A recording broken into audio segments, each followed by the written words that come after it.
Hey, this is Alex with Botmation Rising. Today I want to show you a simple way to create your own Raspberry Pi storage management IoT with Amazon Alexa. So this is my first attempt getting my workshop organized with the help of a digital assistant. So here I just want to show you real quick. I have a shelf with 6 associated different container areas. So over here we have 1, 2, 3, 4, 5, 6 container areas, and then on the top of each container area I have LED installed at the very top, and these are all the way wired back to my Raspberry Pi Zero W.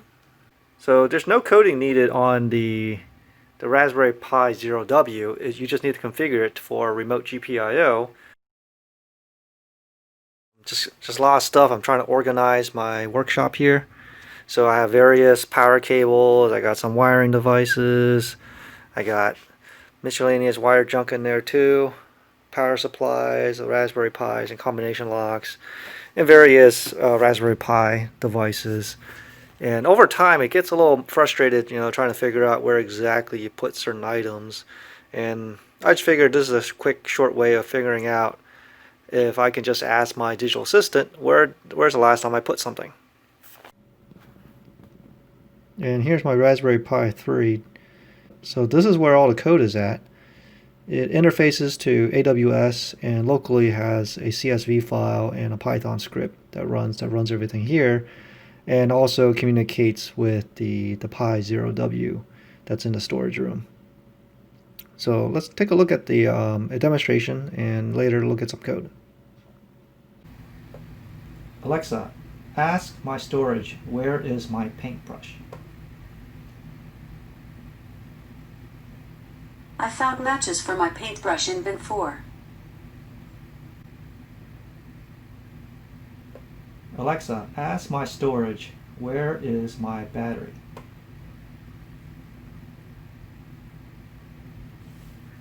I found matches for my battery in bin 1, 3.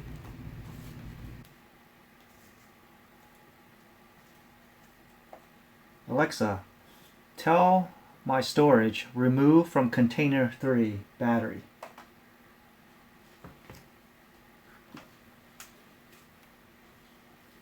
OK, battery has been removed from container 3. Alexa, ask my storage, where is battery? I found matches for battery in bin 1. Alexa, tell my storage, place in container 5, combination lock. OK, combination has been added to container 5. Alexa, ask my storage, where is combination? I found matches for combination in bin 5.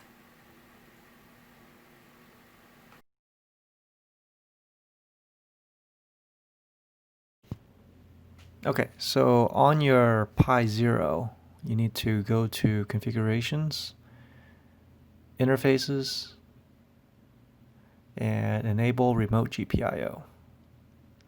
And this is how the other Raspberry Pi is going to be able to control your local LEDs. And then you need to do a sudo systemctl, not the start, but enable Pi GPIO D, and then sudo systemctl start Pi GPIO D. And what that's going to do, it's going to enable the GPIO service.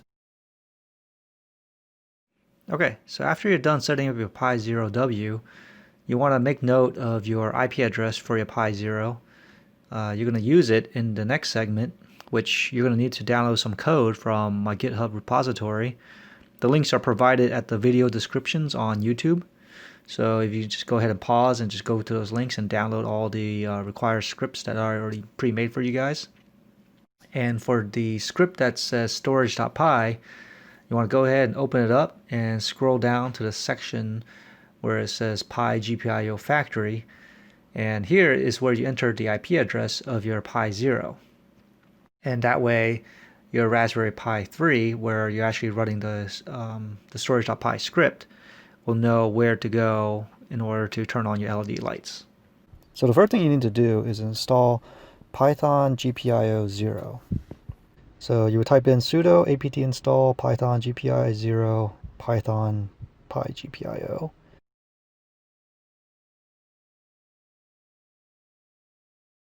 And then we're going to do a pip3 install paho mqtt. So the paho mqtt is basically your interface between the Raspberry Pi Python script here and connects it back to the AWS thing.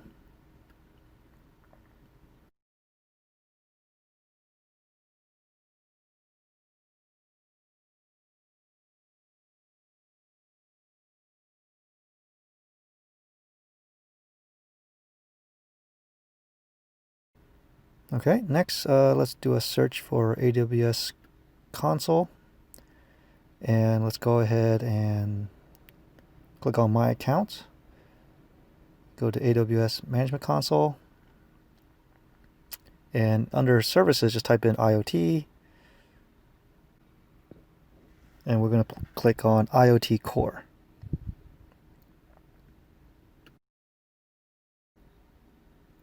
And then we're going to click on Secure, Policies. We're going to create a brand new security policy here.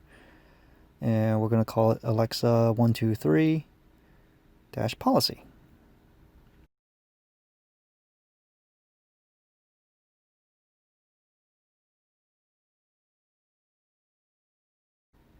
And under Actions, we're going to do IoT : star. And that basically say all the IoTs. And as far as resource names, we're just going to give it star, basically giving all resources available to access our IoT. And then we're also going to add additional one called IoT data : star. And then same thing, we're going to give access to all the resources.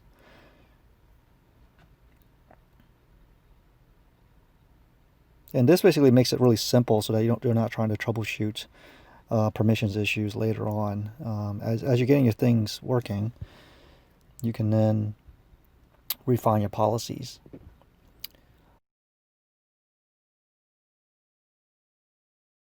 And once you're done, you click Create. And then we're going to go over here to Manage Things and create a brand new thing. And we're going to give it a name called Alexa 123 thing. Or you can give it any name you want.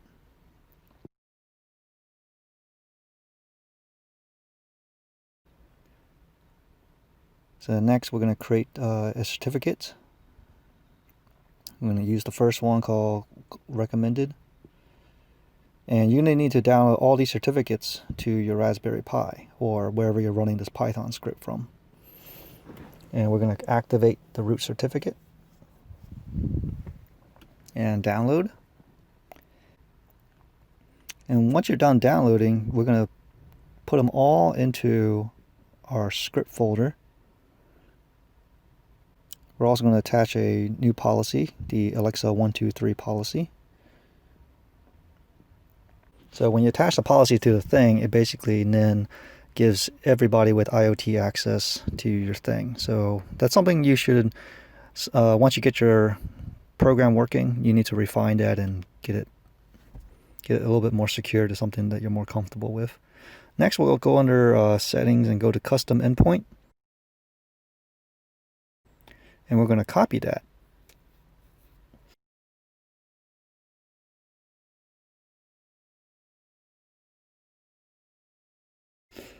And we're going to put that into our storage.py script under mqtt host. This basically is the pointer to go to your thing host address. And the name, we're going to type the name that you gave it, which is Alexa 123 thing. And we're going to click Save. And then we'll go to our Raspberry Pi folder here under Alexa Storage. Here I already created a folder called cert. So when we recently downloaded all the certifications, so right here I'm going to sort by time or modified, and I'm going to copy the 4 certifications that we just downloaded from AWS. And then we're going to paste it into that cert folder.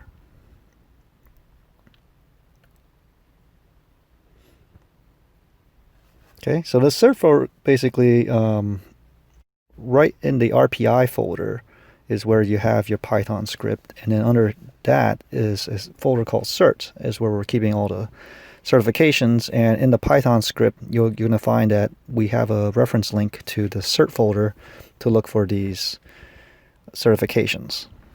So here we're going to go ahead and copy the name of our public key. Actually, we're going to copy the private key here, the name. I'm going to copy that. And then we're going to paste it into our private key here. Notice that you see the cert slash, and then this is the name for your private key. Go back to the cert folder. We're going to pick our next file. And this is the certificate authority, so we're going to copy that, and then we're going to see right here CA root certificate. We're going to replace that with our brand new name, and then one more, we're going to copy the certificate.pim.crt. I'm going to copy that name, go back to our Python script, replace the things cert file. Okay. So that basically sets up your Python script so that it knows how to connect to the AWS thing, and at the same time, these certificates gives your Python script authorization to connect to your AWS thing. So let's go ahead and go back to the AWS console. So here we have the shadow. And what the shadow is basically your interaction in JSON between the AWS and your Python script.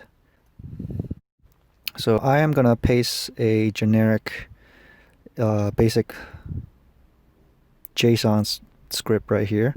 And what you really need is really just the top portion, which is the desired, lights, and response. Here is basically an example. When you type all this in, you're basically creating the desired state, which is what the shadow is looking for. So whenever your Python or Alexa skill wants to interact with either the Raspberry Pi and vice versa, you send this JSON response, and in this state, the shadow is basically looking for something called desired. So when you say desired, that's basically saying, okay, I want desire would be underneath of that. There's another bracket that goes to lights, which is a variable for the shadow state. In this case, it's just a string, and it's with the value of where is my car. The response is another variable, and in this one is another string, which is the response that I want Alexa to repeat, which is basically says, I found my matches for my car in bin 2, 3.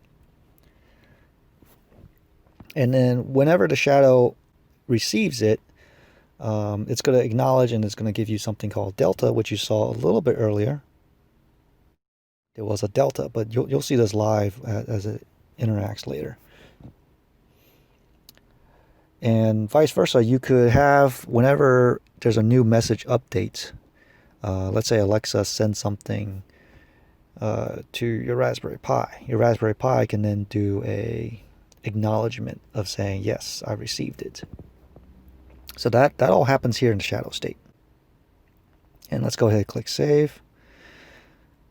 See, notice how when I did that, there was a delta that came in. Basically, if you were to subscribe to this AWS thing, suddenly a new delta pops in, And you can then script out and say, okay, I see a new delta, which means something changed to the shadow state. I should probably look at this. So here is when I hit this, the shadow state was blank to begin with, and I inputted a brand new JSON script which says desired, where's my car, and I found match in display 2, and then it goes to delta. So then my Alexa skill is going to subscribe to this. Well, actually, it's more like my Lambda in AWS is going to subscribe to this, and it's going to see this change, and then we're going to see, well, okay, I see the delta, and basically I just want to look at the response, and this is what I need Alexa to repeat for me. Okay, next we're going to we're going to go to AWS console. We're going to go to the Lambda, and we're going to create a brand new function. And we're going to do this first selection author from scratch, which is fine. We're going to give it a name.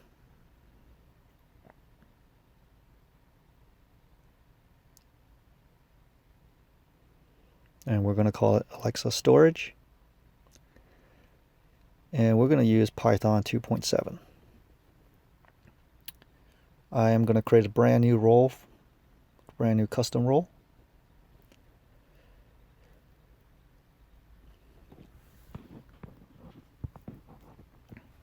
We're going to give it a name called Alexa Storage. Say allow. And then we're going to click on create function.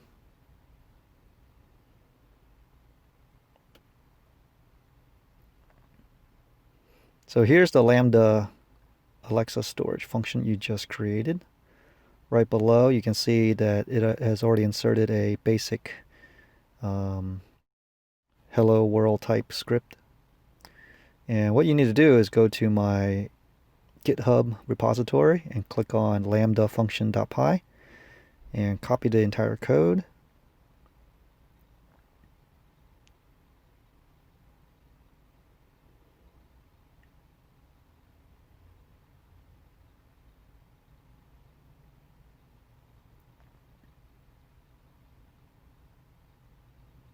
And then go ahead and just overwrite the entire thing here in the lambda.py.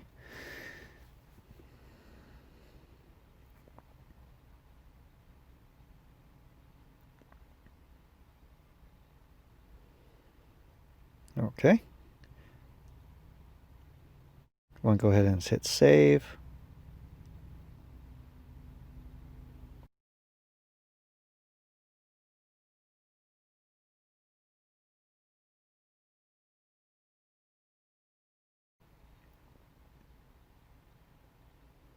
And then we're going to go to the web and do a search for Alexa console. One of the quickest ways to get there. And go ahead and log in if not already. And we're going to create a new skill. We're going to call it Alexa Storage.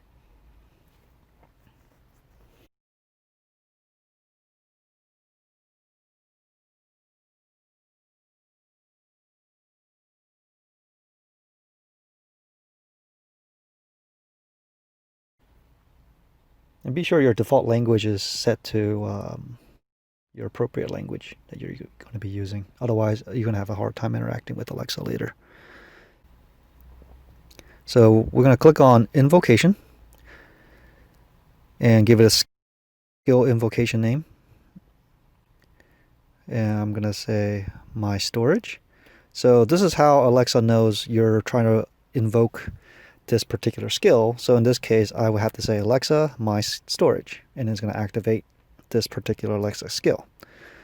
So let's go ahead and go to intents, and we're going to add a custom intent, and we're going to call it Alexa storage intent. So this is the name that you would put into your Lambda, and that's how Lambda AWS knows the intent name that's coming in. And we're going to create a new sample utterance called item.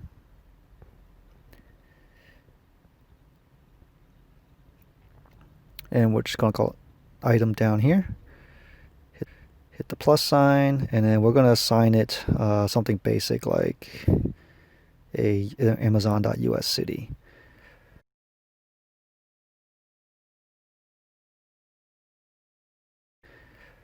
So usually you would put in like a sentence in here, but because I want to capture every every word that the user is interacting with Alexa, if you just do the bracket variable name and then the bracket, and you just leave it like that, and it's just going to basically give you all of the language that you captured. Okay, so next we want to copy the address for this Lambda skill, and we're going to go paste it into the endpoint.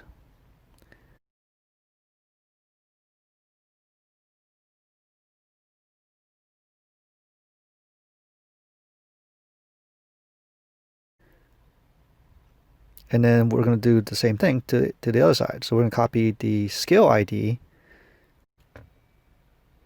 So I'm going to copy that link, and then we're going to go to our Lambda. We're going to add Alexa Skills Kit. And then we're going to paste our skill ID, which we just copied here. And this is then completes the link between this Lambda function and your AWS skill that you just created. So let's go ahead and save and go back to our Alexa skill. So now that we have both links pointing at each other, we should be able to build. Otherwise, you're going to get failures.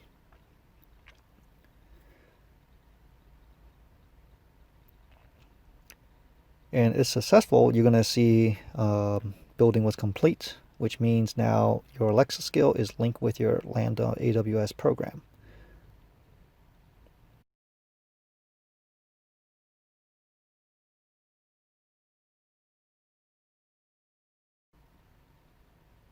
Okay, so the build is complete. Let's go back to the AWS. Now let's go back to AWS Lambda and scroll down to basic settings. Let's go ahead and increase this timeout setting to 10 seconds and hit save. Otherwise, you're going to run into some timeout issues. If you don't give Alexa enough time to process your program, it's just going to say, sorry, I don't understand, or we ran out of time. So quick fix is you just increase it to about 10 seconds, which is just enough time for our program to finish. And you don't want to have it too long, because then if nothing happens and the program doesn't know, it's just going to keep timing out for however long you set it. So right here in the program, you can see there's an RPI shadow pointing at a thing named called Alexa123thing. That's how this program, Lambda, knows how to communicate back to our Raspberry Pi. Is going to go through this AWS thing. Next, we want to go back to the AWS service, and we want to go to the IAM, and then we want to go to roles. We're going to scroll down to the Alexa storage, which is something we recently created, and we're going to attach a policy. So let's go ahead and search for AWS IoT, and we're going to click on IoT data access, and we're going to attach this policy. And once you hit save, what's going to happen is if you go back to your AWS Lambda and click on Alexa Storage, notice how the AWS service now appears, because we gave our Alexa Storage permissions to access the AWS IoT, which basically also gives that just gave us access to our IoT thing. So now the link between the three services are complete. We can go to our Raspberry Pi, and here you can see the CSV file I previously created that you can use as a basic template for now. So in here we have toys, cars, rulers, jelly, all sorts of items. So let's go ahead and start our program. Do Python storage.py, and now you see it says it's connected to AWS IoT.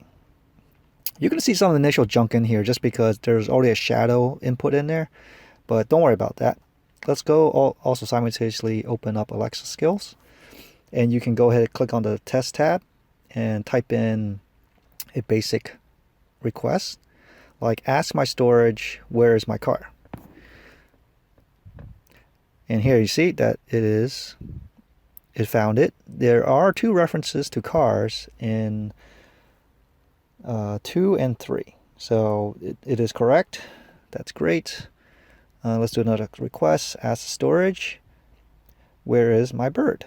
Notice how, yes, we do have a bird, and it is in row 6. So yes, another one that's actually correct. So the program is working. So how does work? Basically, you have to do with the Alexa skills to start interacting with a skill. You have to do certain invocation words like ask, tell, launch. Those are the basic initiation just to basically let Alexa know you're about to invoke a skill. And we called our invocation name back in the Alexa skill my storage. So if you look at the sentence here, ask is basically telling Alexa, you need to go look for a skill, and the invocation name is my storage. So now it knows Alexa is going to go to my storage program, and then it's going to say, where is my car? So back when I said, remember we did the curly bracket with the item and then curly bracket. So traditionally, a lot of Alexa programs, you could say in that utterance, you could have said where is and then item. So you could have scripted all in Lambda, but for my purposes, I wanted all of that because I wanted my Python located locally on my Raspberry Pi to handle the CSV files locally. Otherwise, you would have to have used another AWS service like Dynamo to use their services, and that would just kind of complicates things a little bit, especially if you wanted to quickly get to your CSV file and you just want to take a look at your inventory. So this is a little bit different than the other Alexa skill demonstration you'll probably find on various other YouTube channels. But this one gives you a good example of how can you interact with Alexa, but at the same time, just take what the user was saying to Alexa, and you just handle everything locally because you wanted to have more control of the interaction. So this is a pretty good example of that.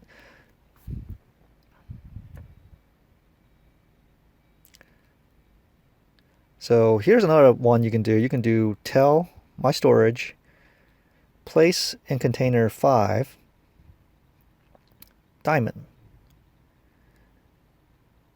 And then let's see if it works. So you can see that the shadow has updated, and you see delta message received, and then we sent back our response. And if the Python program accepts what you said, then it's going to place the container in number 5. So let's go ahead and refresh our storage room CSV.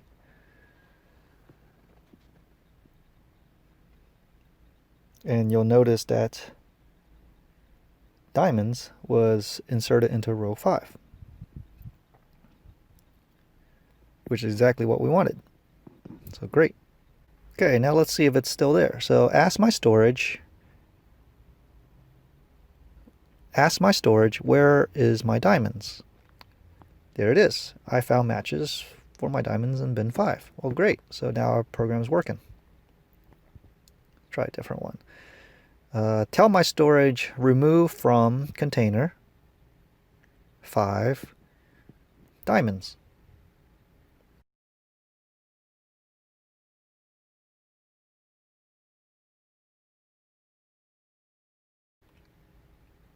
Well, looks like our Python program is working again. So you can see that the diamonds have been removed from container 5. Well, that's it for today's video. I hope you enjoyed it. Be sure to subscribe to my channel. I'm trying to reach 1,000 subscribers to help keep my channel going, to know that you guys are positively likes my videos. So please subscribe, tell your friends, share, like, and post your results to see if this project actually worked out for you. And if you did any variations, I would love to see your work. So thank you for watching, and hope to see you next time.